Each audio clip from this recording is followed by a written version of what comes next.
Bien, hola, ¿cómo están? Me pidieron grabar esta cápsula sobre el tema de prueba pericial, así es que quiero abordar un par de cosas.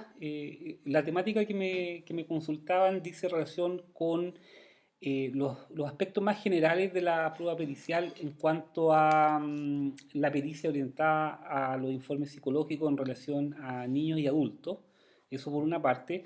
Y lo otro, ¿cuáles serían aquellos elementos más fundamentales de la prueba pericial como para la comprensión del informe pericial psicológico? Entendemos, obviamente, en el contexto de la prueba en un tribunal de familia.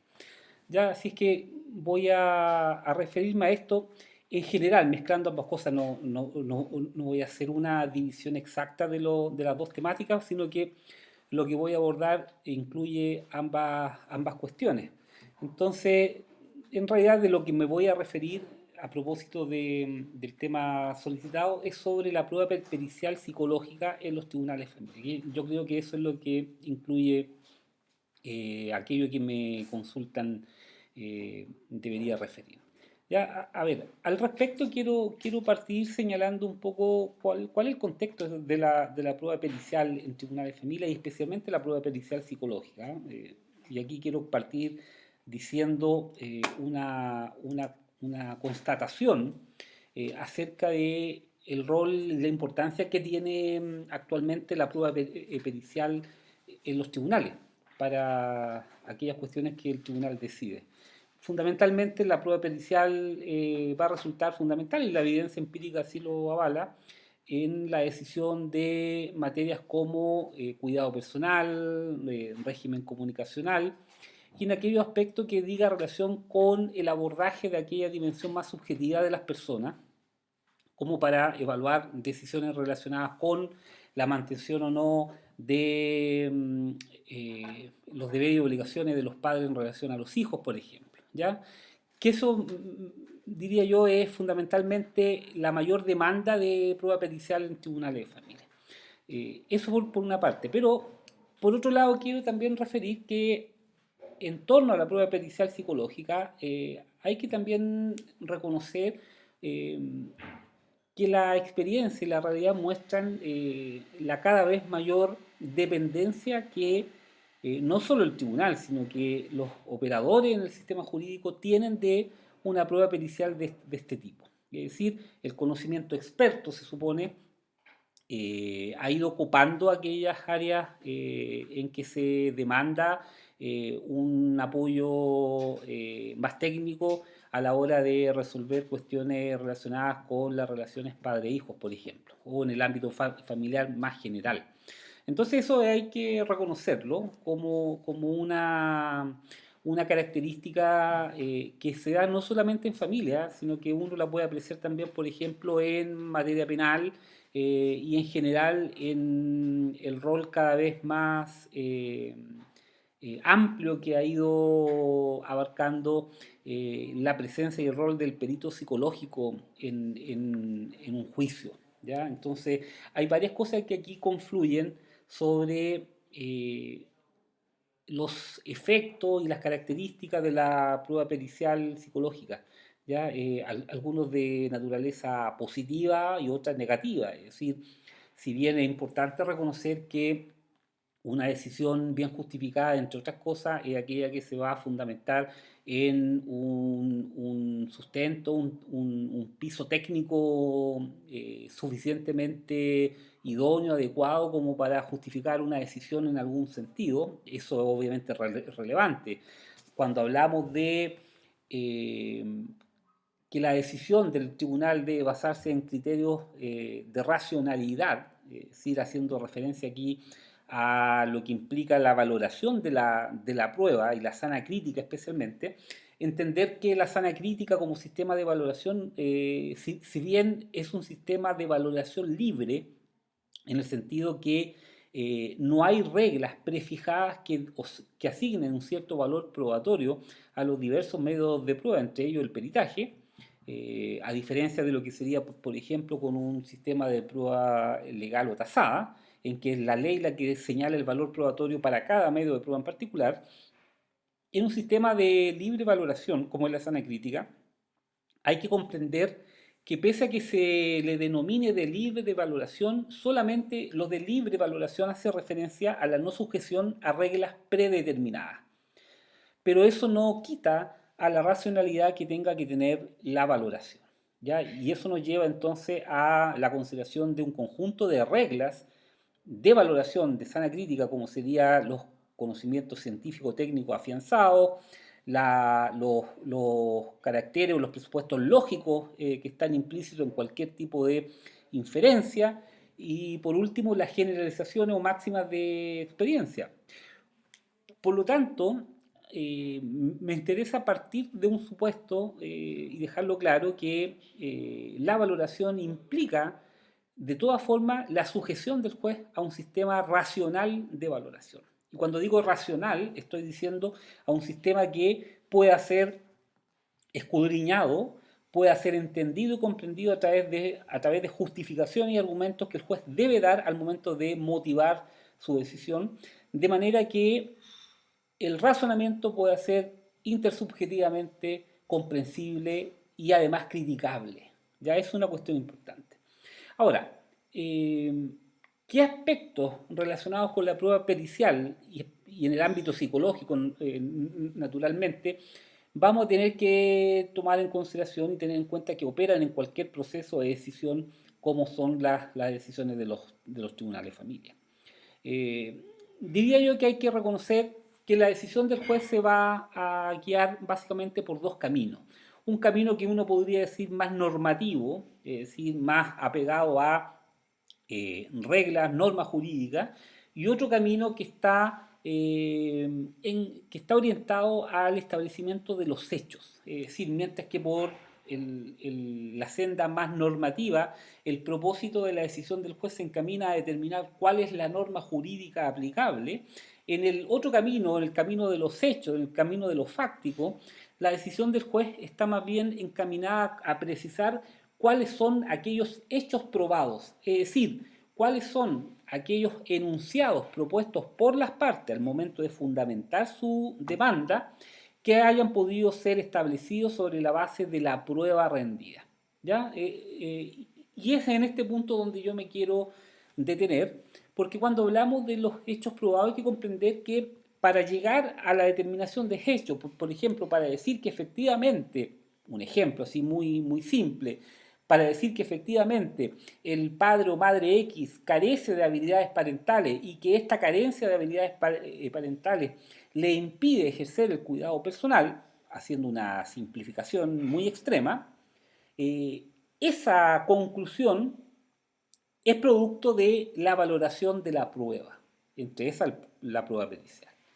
Eh, y aquí en esta parte de la valoración me remito a lo que ya dije inicialmente acerca de que debemos operar con un sistema racional de criterios, es decir, criterios de valoración de la prueba y en especial de la prueba pericial, considerando que es la prueba quizás más relevante hoy en día en cualquier ejercicio de decisión jurisdiccional.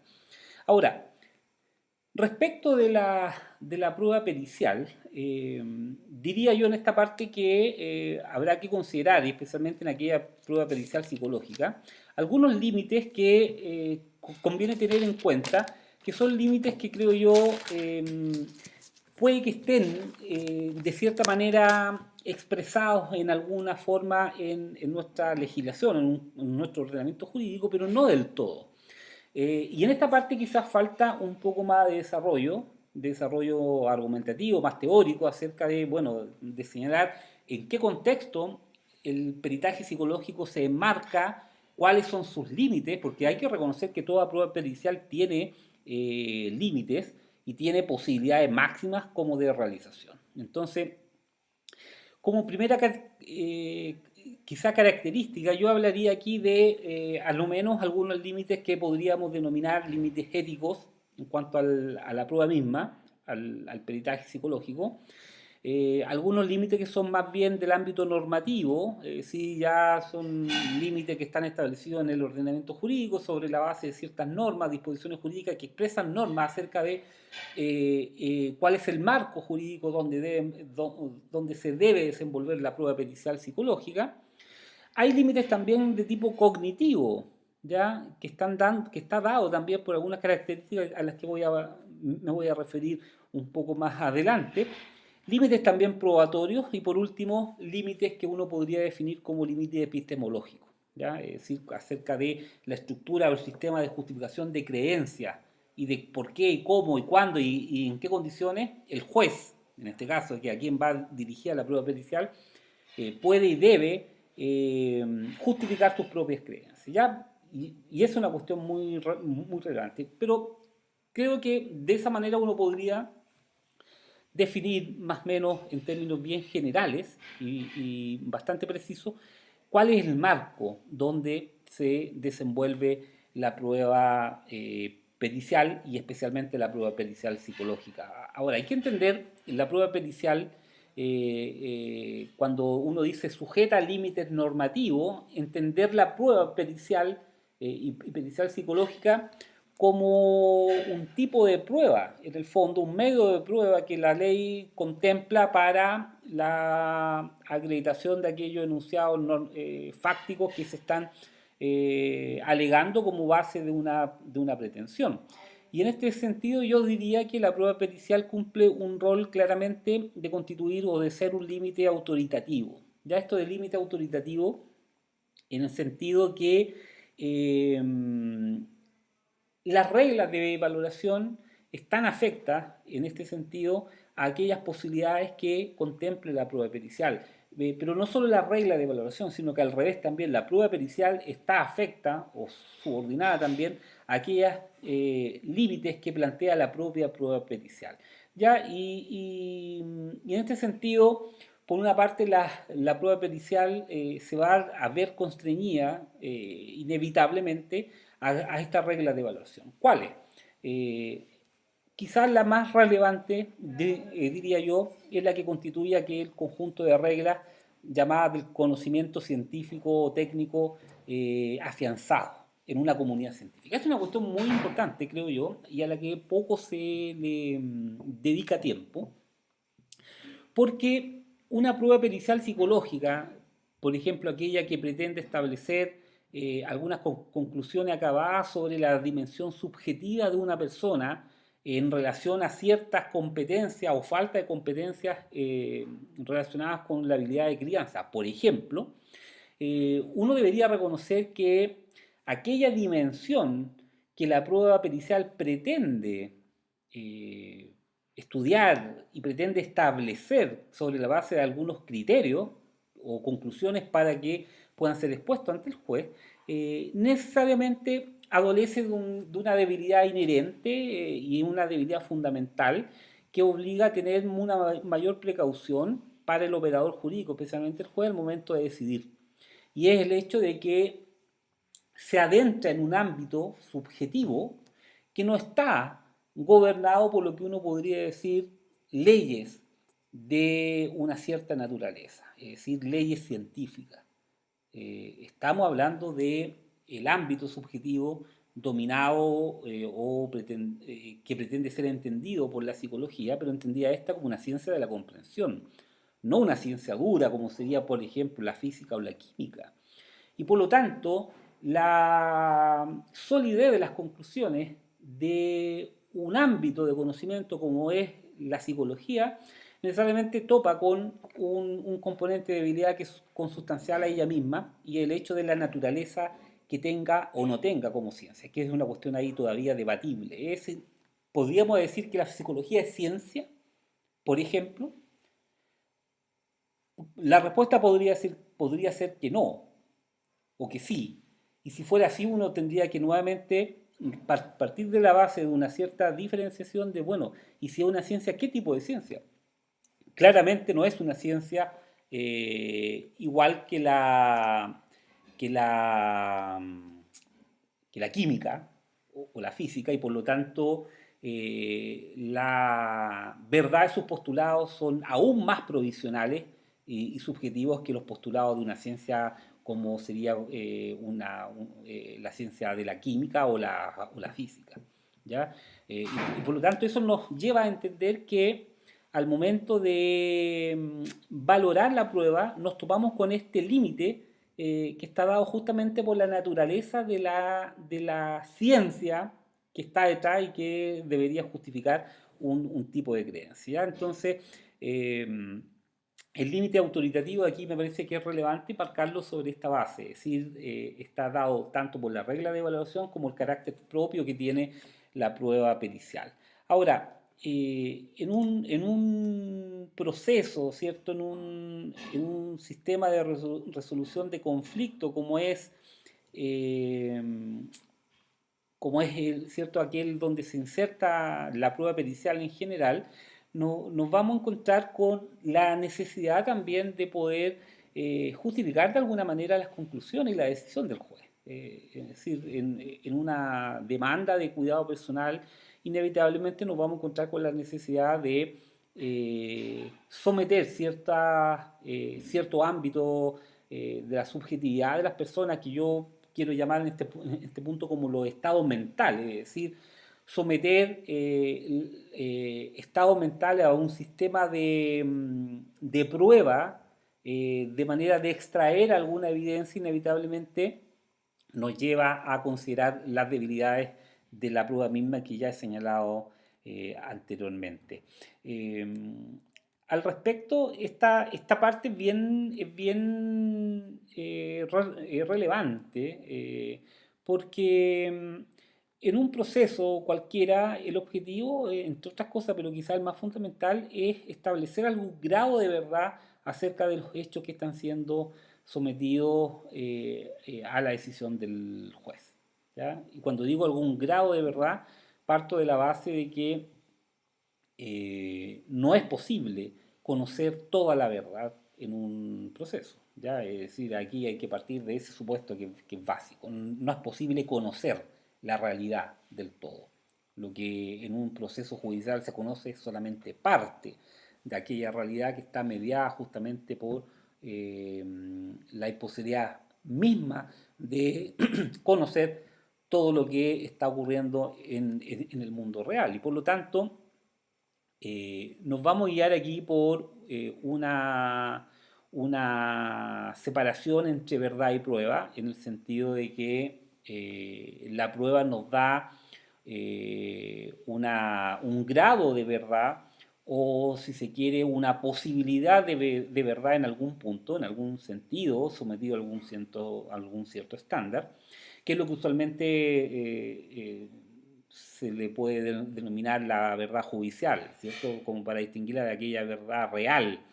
Eh, pero la verdad no me gusta hablar en esos dos términos, sino que más bien dejar en claro que bajo una tesis más cognoscitivista acerca de verdad y proceso, yo partiría de ese supuesto, de la separación entre prueba y verdad. Es decir, la prueba no es la verdad, sino que nos conduce a determinar un grado, una parte, una porción de la verdad suficiente, necesaria, adecuada, idónea, como se quiera, para poder justificar o no alguna creencia. ¿Ya? Y por lo tanto nos vamos a manejar con grado de probabilidad. Ahora, en el sistema de prueba que nosotros ocupamos, ¿cierto? Cuando hablamos de la prueba en un tribunal de familia gobernada por un sistema de valoración como es la sana crítica, vuelvo a reiterar el hecho de que aquello nos lleva necesariamente al establecimiento de una verdad, o un tipo de verdad, o un grado de verdad, y por lo tanto la prueba pericial debería conducir al juez a justificar de alguna manera eh, la creencia que está dando como por cierta, sobre la base de fundamentar o no un cierto hecho probado. Es decir, está probado que el padre o la madre, con la habilidad o competencias que tiene para el ejercicio de la crianza, no es capaz de, por ejemplo, asumir el cuidado personal íntegramente. Ya esa conclusión va a requerir un grado de justificación sobre la base de cómo el juez llega a reafirmar o a afirmar aquella conclusión a partir de una pericia. Entonces, Es importante esto tenerlo en cuenta.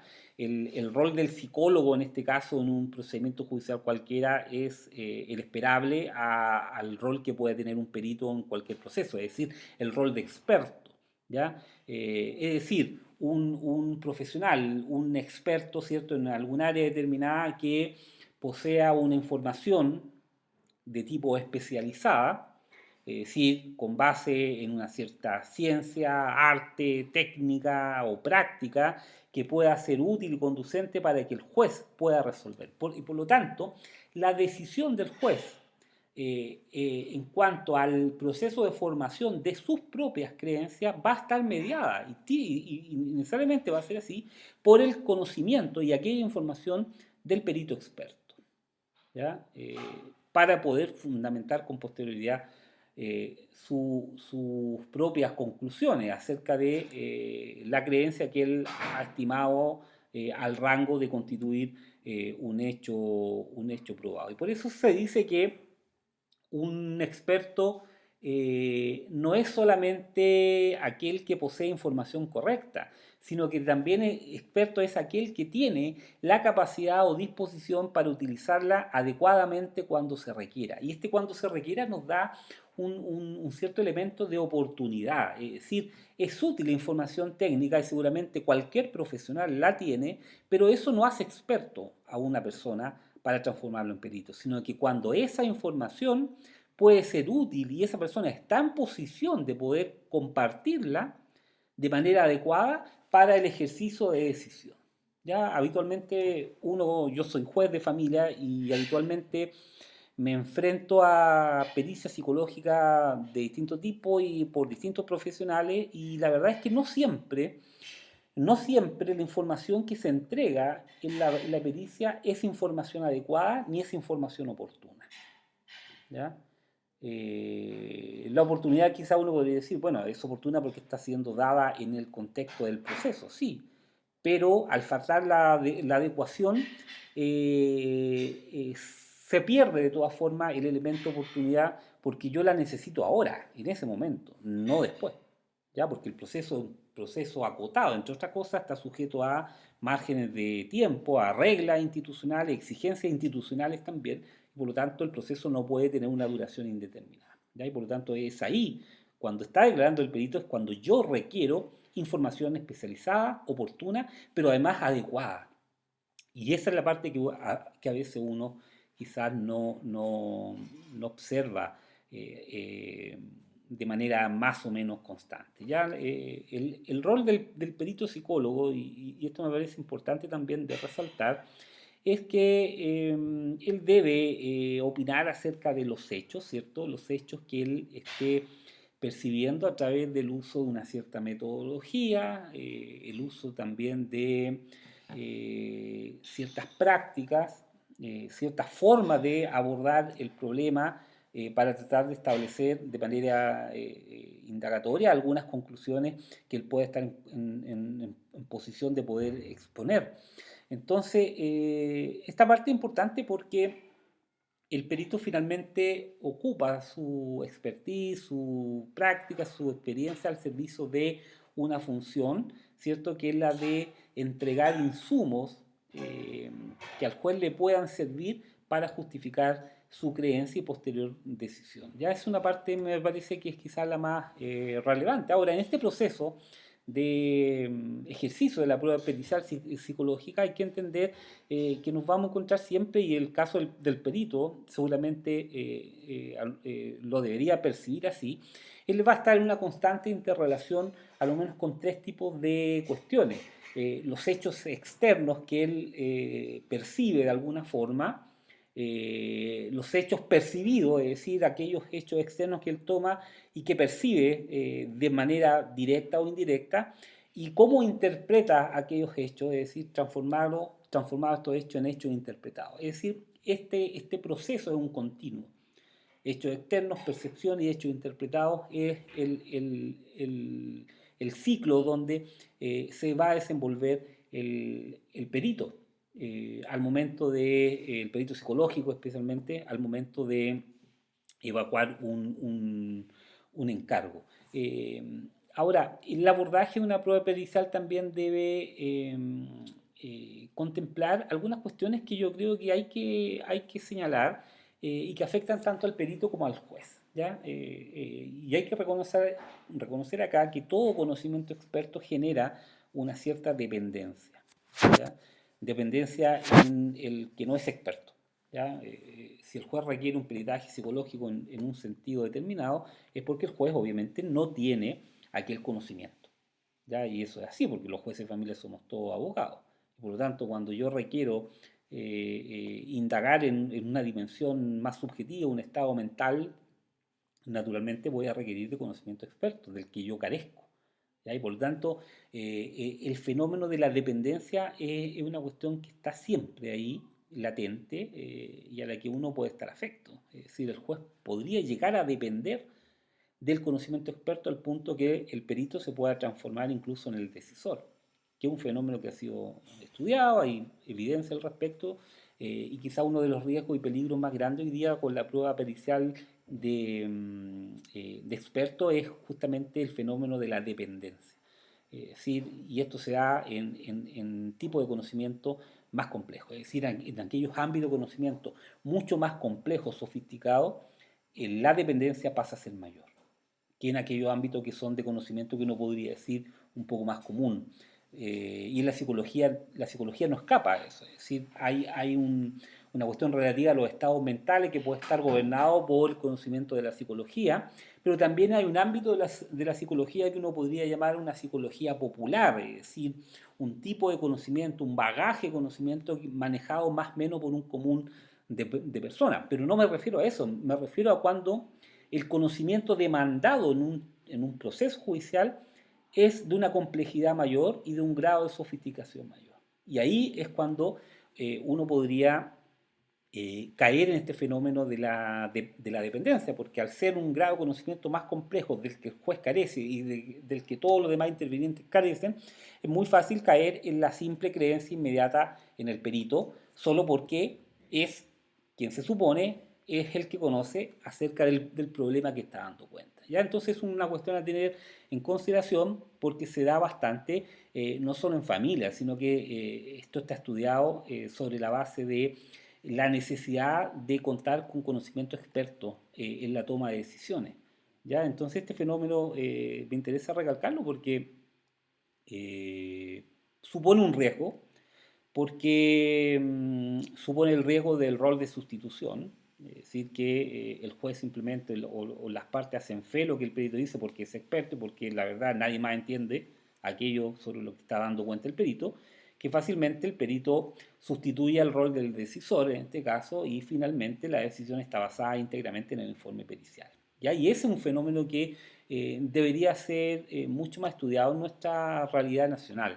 Eh, Eso por una parte. Ahora, cuando un perito psicológico se refiere a la prueba pericial que ha desarrollado, lo hace sobre la base de el concluir, el opinar acerca de hechos y el proponer cierta interpretación de los hechos para que el juez la tome o la deseche, la valore finalmente al momento de justificar alguna decisión.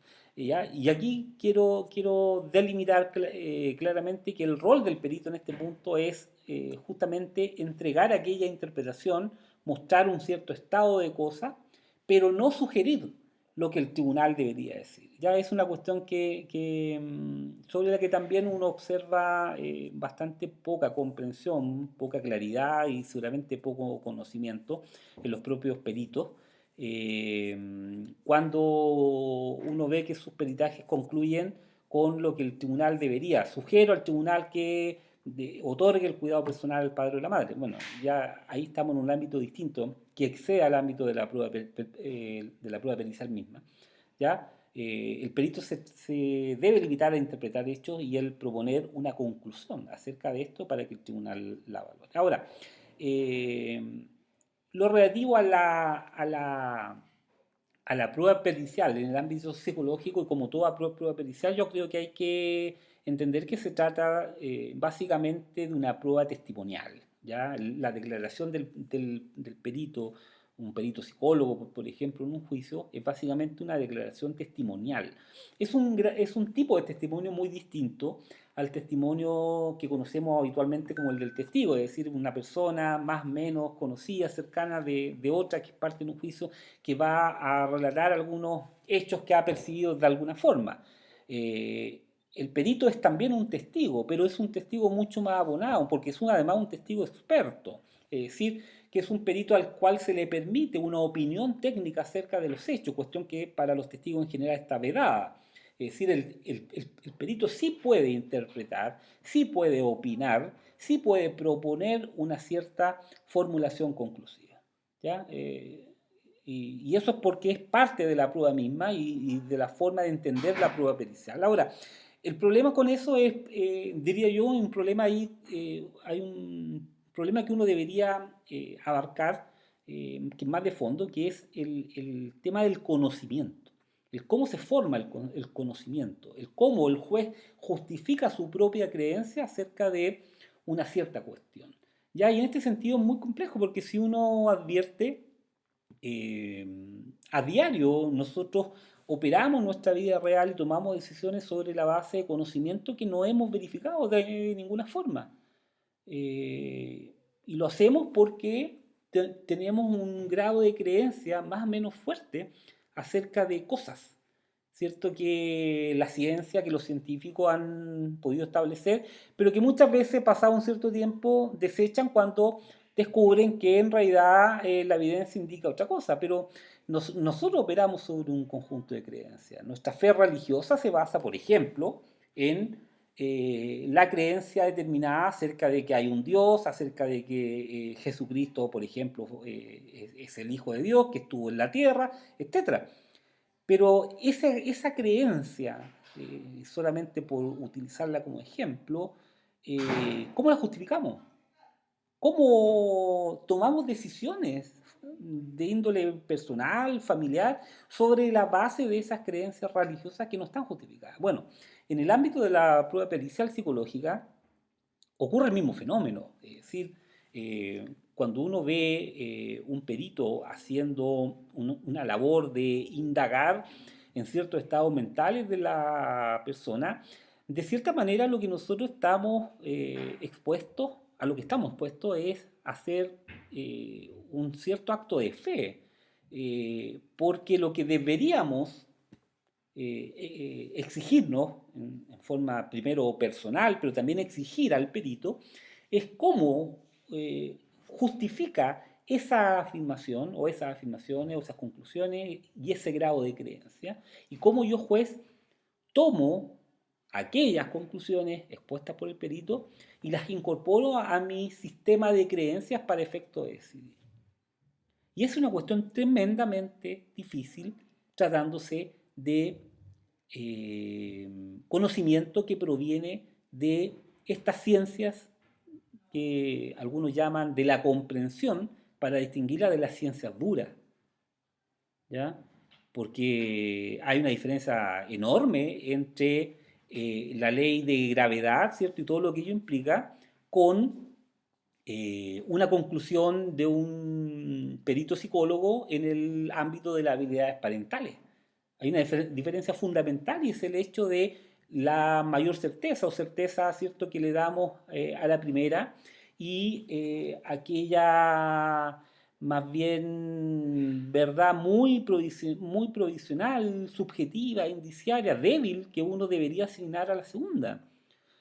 Entonces es una cuestión muy relevante que uno tiene que tomar en consideración al momento de resolver acerca de esto. Entonces, eh, sobre la base de esta cuestión, entonces el tema de fondo, diría yo, y al que hay que apuntar y a lo mejor ponerle un poco más de interés académico, teórico, no sé, es el hecho de cómo justificar nuestras creencias al momento de la toma de decisiones. Es decir, sobre la base de qué fuentes del conocimiento. El testimonio, la percepción, la memoria, el razonamiento inferencial que quien toma decisiones debe hacer, todos estos elementos o solo uno? Bueno, esas son cuestiones propias de la epistemología y que está también a la base de la prueba pericial justamente por este problema. Ahora, y aquí ya con esto quiero terminar porque hay muchas cosas, esto da en realidad para hacer un curso completo sobre prueba pericial psicológica. El hecho de, eh, me interesa proponer quizás uno de los límites que me parecen importantes, al que no siempre se le presta atención, y que uno podría señalar como un cierto límite que raya entre lo normativo con lo ético, y es justamente el problema de la imparcialidad o parcialidad. ¿Ya? Nuestro sistema jurídico en materia de prueba pericial opera sobre la base de la elección de un perito, en familia básicamente un perito de confianza de las partes, lo que nos lleva al problema básico de la imparcialidad o parcialidad que pueda tener ese perito, si es escogido por las partes, porque hay una parcialidad como, que uno advierte como de cierta forma natural justamente por el problema de la elección o de dónde emana la elección de ese perito versus un perito que a lo mejor podría ser designado por el juez, en que uno pensaría naturalmente es un perito más imparcial. ¿Ya? Y sobre esto, el límite que toca aquí esta parte de la imparcialidad, parcialidad está dado por reconocer a lo menos tres tipos de parcialidad. Una es aquella parcialidad de origen que está dada por la selección del perito, es decir, si es seleccionado por las partes o por el juez, ¿cierto? Que es lo que decía ya hace un rato. Otra imparcialidad o parcialidad es la llamada disposicional, es decir, es aquella disposición motivacional, intencional del sujeto de querer favorecer a alguien. ¿Ya? Y por último está la imparcialidad o parcialidad cognitiva, es decir, es la dada por la presencia de sesgos, ¿cierto? Que todos tenemos, de una u otra forma, predisposiciones cognitivas también para efectos de proporcionar una cierta información o información deficiente. Y el problema con los sesgos es que no siempre somos conscientes de los sesgos. Entonces, nuestro sistema usualmente se centra en el primer nivel de parcialidad, el más básico, la de origen. ¿Ya? Pero hay otros niveles de parcialidad que son también relevantes a la hora de la, del proceso de justificación de creencias. Bueno, espero que mis palabras en este sentido sirvan como para plantear, hay varias cuestiones sobre las que podríamos generar cierto debate y conversaciones. Espero haber podido cumplir el objetivo y bueno, ojalá nos veamos en alguna instancia donde podamos compartir estas cuestiones de manera más presencial. Así es que espero haber sido claro, haber entregado alguna información que pueda ser útil para el propósito que se persigue con esto y desde ya disponible naturalmente para generar espacios de discusión. Muchas gracias a todos a quienes van a ver y a escuchar esta grabación. Hasta luego.